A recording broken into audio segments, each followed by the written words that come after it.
President Ruto ari kaunti ya Kakamega gikarini na mbeu njithi ni hithuritie ati a Kenya aria matari mariha ngombo cia Hustler Fund ni mweke wa kwiyaka makoretwo makiyuma riu akimoria marihe niguo ikiro cia ngombo cia batire.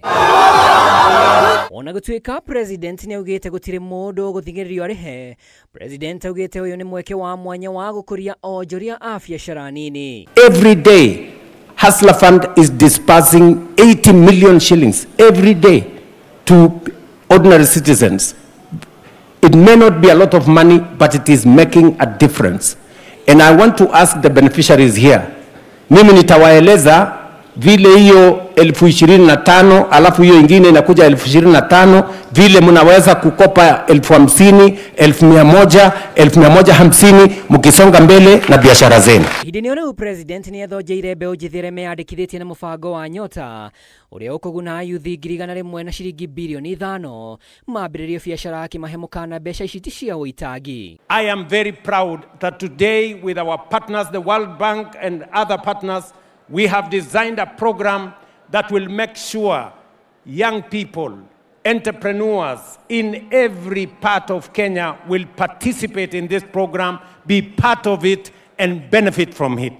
Tumepata mradi, Your Excellency, ambao unachukua mamia ya maelfu ya vijana ambao hujajali kama alisoma ama hakusoma, Your Excellency.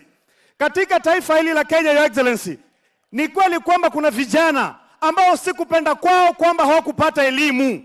Na kwa sababu hiyo, Your Excellency, hatujawahi watambua vijana hawa kama laana katika taifa letu. President augite we ni kionereria kia kwambiriria thiguku akiagira kiene ateti aria marameneria unyihu wa kigina giki. Jumla ya vijana 430,000 young people are now working in different countries globally.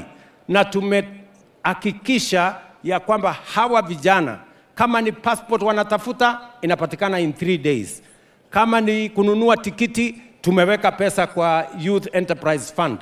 Kama ni kuhakikisha kwamba wako safe kule, Mheshimiwa Musalia na waziri Musalia pamoja na watu wa Foreign Affairs wamesign bilateral labor agreement. Kigina giki kia Nyota gikuguna ayuthi gatagati ka miaka 18 na 29 na nginyagia 35 kuri aria mari na mawathe.